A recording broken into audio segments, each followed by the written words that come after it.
Notice page 4 of your syllabus, section B, the likeness to the suzerainty treaty. It was here that in 1954 that George Mendenhall and then other scholars first noticed the remarkable similarity between the covenant, God's covenant with Israel, and the international Hittite treaties. The suzerainty treaties, that is the international Hittite treaties, have 6 major features to them which are listed here on page 4. First, the treaty was introduced by a preamble, such as one such Hittite treaty reads, "These are the words of the son Mercilus, the great king, the king of the Hittite land, the valiant, the favourite of the storm god, the son of Subsiliumus," and so on. That's the preamble. The emperor introduces himself, gives his title and his dignity in the preamble. The next section in the Hittite treaty was a historical prologue. Here the previous relationship between the Hittite ruler and the vassal is described. It may even comprise several generations. The emphasis is on the benevolent acts of the suzerain toward the vassal's father or ancestors, or on the suzerain's present benefactions to the vassal. This sets the stage for the obligations which are to be imposed upon the vassal, and which he is now expected to discharge in grateful acknowledgement of the suzerain's acts of kindness. And so we read many of these treaties that are extant and have been discovered by archaeologists, where the suzerain, after introducing himself, "I am King so-and-so of the Hittite land, the son of the storm god. I delivered your father from the hand of the Egyptians," and or some other such thing, "and I did this and that." And here follows a brief record of the past dealings of the two parties. That's the historical prologue. Then follows the main section of the covenant, or the treaty, which are the stipulations, especially the stipulations imposed upon the vassal.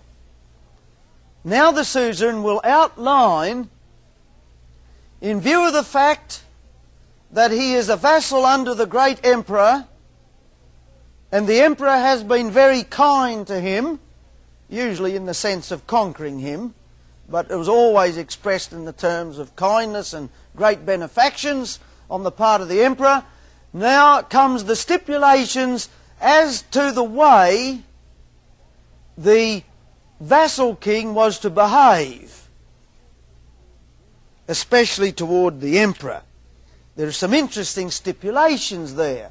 One of the stipulations in these old suzerain treaties was that the vassal was not to murmur and not to complain against the emperor. And this helps to illuminate something in the history of Numbers, why the children of Israel were signally punished when they began murmuring against God, and this was a covenantal sin, and serpents were sent in to bite them. Also, one of the the stipulations that were common in these covenants was that the vassal wasn't to enter into any treaty with any other lord, but it was to be an exclusive treaty made alone with his suzerain. The fourth section, distinct feature of one of these covenants, was the depository. 2 copies were made of the treaty. One copy was to be kept in the temple of the suzerain, and the other was to be kept in the temple of the vassal king, generally designated in the treaty at the feet of the gods. Section 5, witnesses were called because treaties were always had a religious connotation. The gods were called upon the witness, and it's quite humorous to read of the detail in which they would go into the different gods called upon. They would call the gods and goddesses and make a great list of them just to make the covenant more sure. It seemed as if they thought the more witnesses they could call, the more sure the covenant would be. One historian commented that these covenants that were carefully drawn up, and they're all stated specifically that these covenants were to be everlasting. They lasted on an average of 2 years, a bit like some of the modern covenants or international treaties. They lasted a short time. And then follows in the 6th section the sanctions of the treaty. Blessings pronounced on the case of faithfulness and fidelity. The suzerain would promise to protect the vassal, especially if he's threatened by enemies. He would come to his aid and bring succor to him.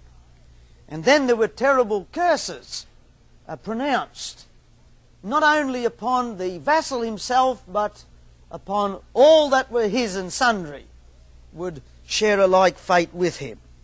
This suzerainty treaty bears a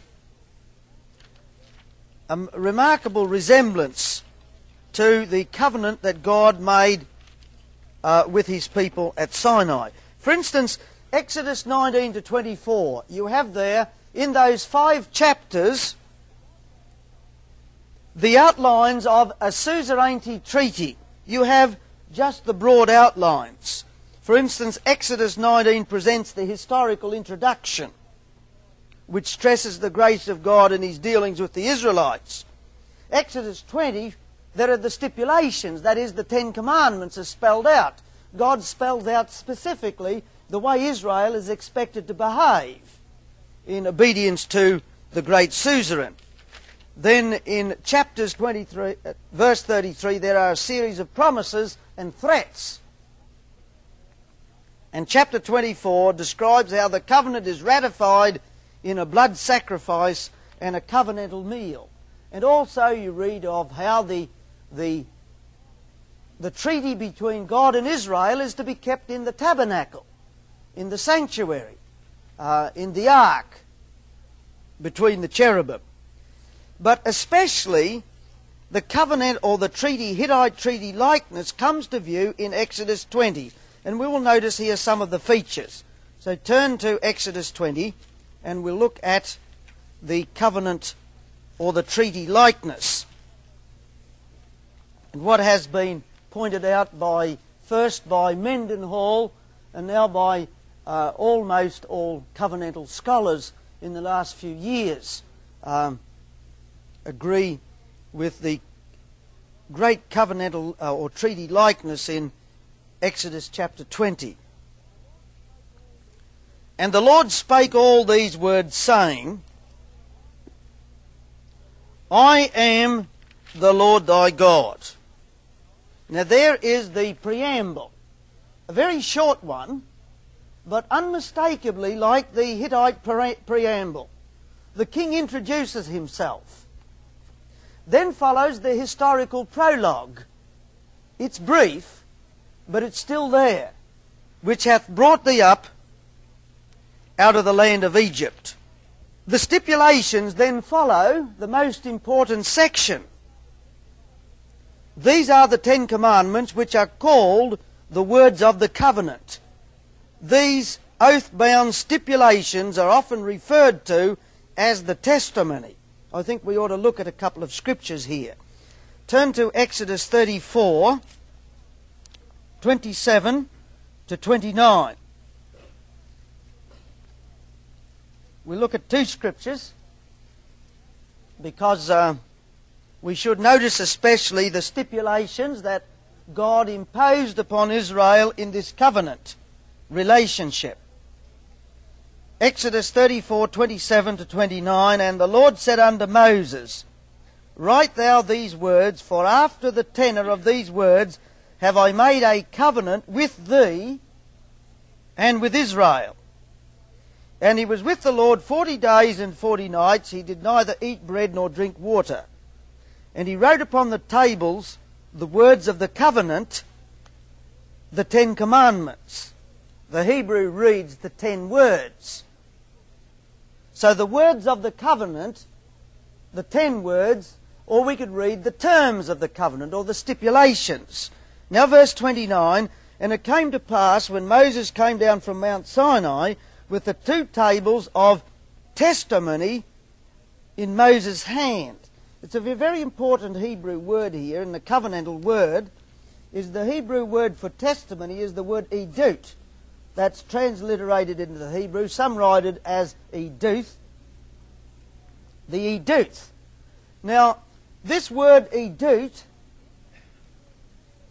when used in connection with the covenant or the tabernacle or the ark, always refers to the oath-bound stipulations of the covenant.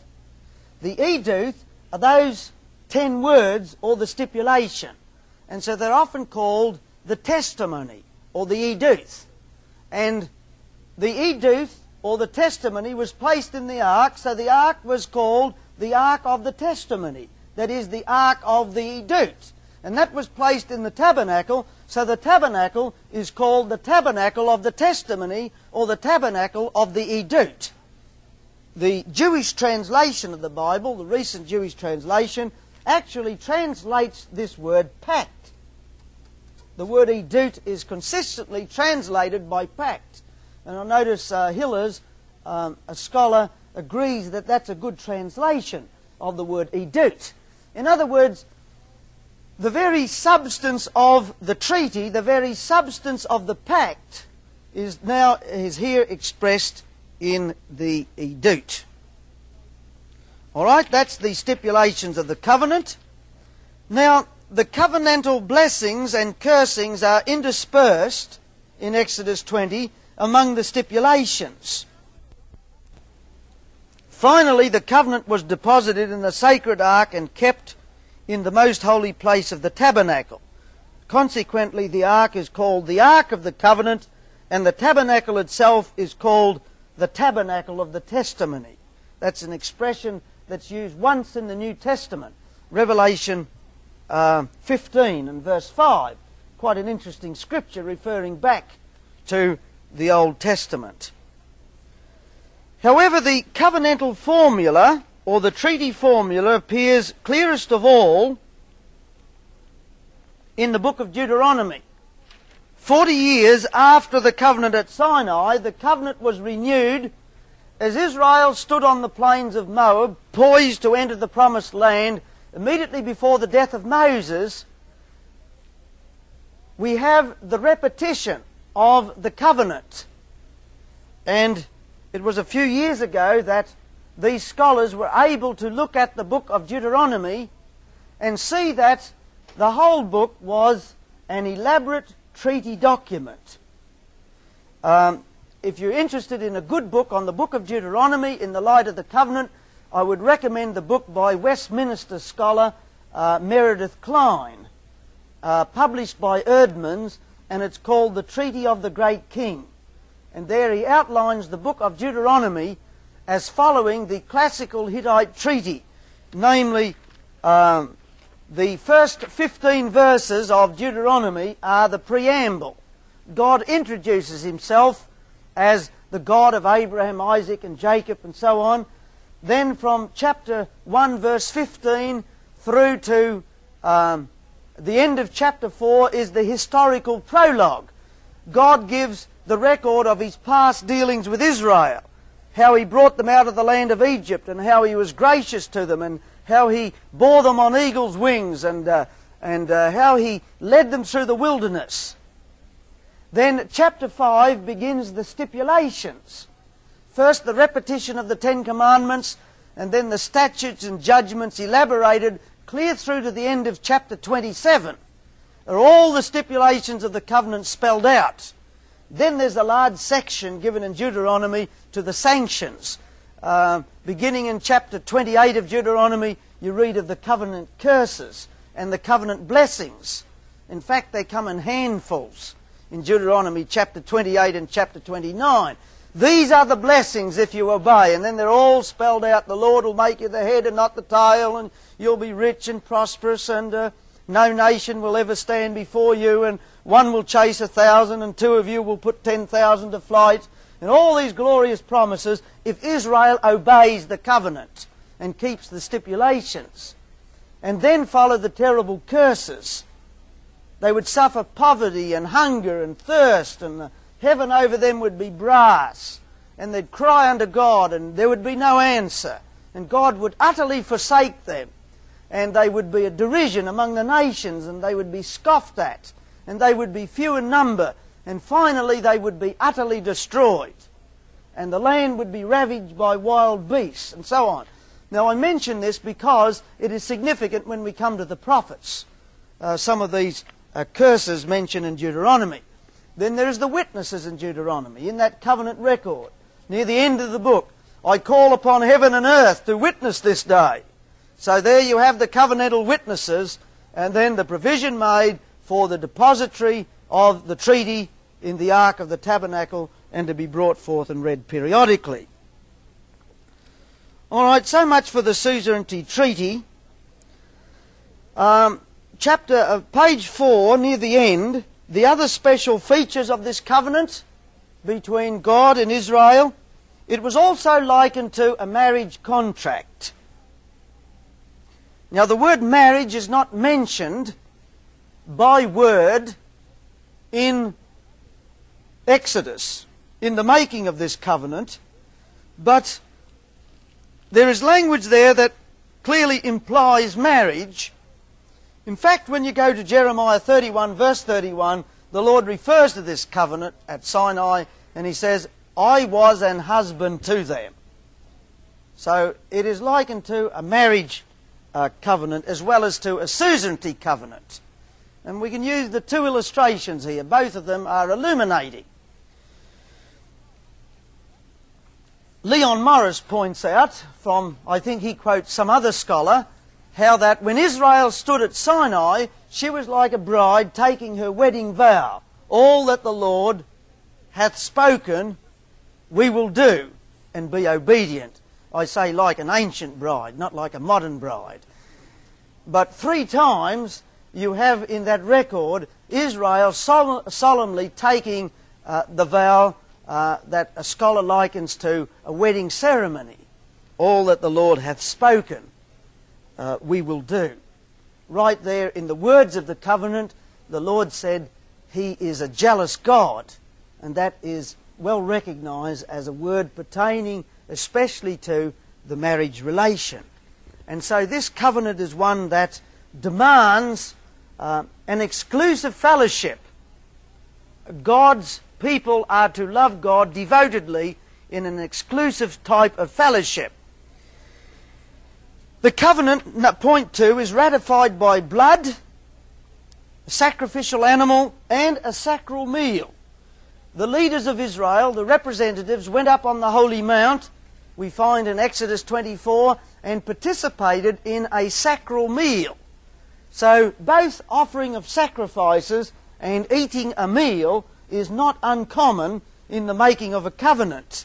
Of course, when we come to the new covenant, we find Jesus there introducing his covenant with his disciples, not only pointing to his sacrifice, but giving them the supper. And then thirdly, the covenant with Israel, we also find the seal or sign of the covenant in the Sabbath, and found there right in Exodus chapter 14. On page 5, the covenant accents the human stipulations. We will comment upon this later, but we find here somewhat of a different flavour from the Noahic covenant and the Abrahamic. The great accent falls on the human stipulations, the stipulations of the human party that they are obligated to perform. and this covenant dominates Old Testament history. It was renewed on several great occasions. It was renewed just before the death of Moses, and the book of Deuteronomy is the record of a grand covenantal renewal. It was renewed again just before the death of Joshua, which you find in Joshua chapter 24. Further down in the history of the Jews, we find another grand covenantal renewal in the time of King Josiah. Moses was rediscovered. The covenantal documents were brought forth. Israel saw that they were living in a fool's paradise, as it were, trusting in God's deliverance that they were the elect people and could not fail irrespective of what they did. But when this covenant was rediscovered in the time of Josiah, they realized that they had broken the covenant in so many different ways that they were open to receive the curses, and it led to a great turning to the Lord in repentance. And again, after the 70 years captivity, the covenant was renewed under the leadership of Ezra and Nehemiah. All right, our next covenant that we should take brief note of is the Davidic covenant. In 2 Samuel chapter 7, 12 to 14, is the record of God's oath or promise to David that he would have a seed which would sit upon his throne forever. Now Samuel chapter 7, 2 Samuel chapter 7, doesn't mention the word covenant, but it is mentioned in chapter 23, verse 5. The scriptures are there listed. These scriptures which I'm mentioning are listed there in your syllabus. It's called a covenant. And in the Psalms, it's called an oath. God made an oath to David. An oath always implies a covenant. The main Psalms dealing with the covenant with David are Psalm 2, Psalm 89, and Psalm 110. Psalm 2 is the prophecy of the son of David, who would have the rule over the heathen, who would have the heathen for his inheritance, and the vanity of the heathen, who gather together against the Lord and against his anointed. Psalm 89 deals with the oath that God made to David, saying, I will not alter my covenant, nor the thing which is gone out of my lips, that God would have, or David would have a son to sit on his throne, and it would be established forever. And Psalm 110 is very important too, because Psalm 110 verse 1 is that familiar text often quoted in the New Testament, the Lord said unto my Lord, sit on my right hand till I make thy enemies thy footstool. That text is the most often quoted text in the New Testament, so you can't ignore it. You know that the apostles often quote the Old Testament, don't they? They often cite texts from the Old Testament. But the most often cited text from the Old Testament is Psalm 110, verse 1. The Lord said unto my Lord, sit on my right hand till I make thy enemies my footstool. That is often cited or quoted in the New Testament. And then the psalm goes on with, thou art a priest forever after the order of Melchizedek. Truly a messianic psalm. Now this Davidic covenant, like the Abrahamic covenant, has both a temporal and an eternal aspect.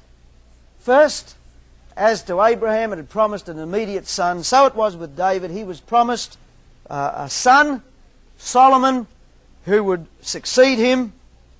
But it points beyond Solomon, who is but a type of Christ, as Isaac was a type of Christ, to the coming seed, Jesus himself, the son of David, who would rule forever and be a priest upon his throne.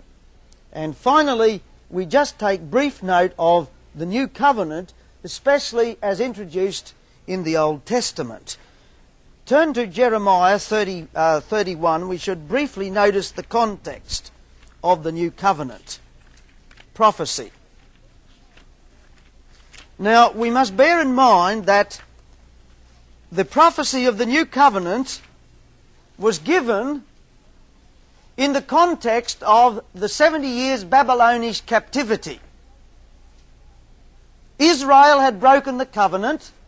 The curse of Moses had fallen upon them, just as surely as Adam was dispossessed of paradise. The Jews were dispossessed of the promised land because they broke the covenant.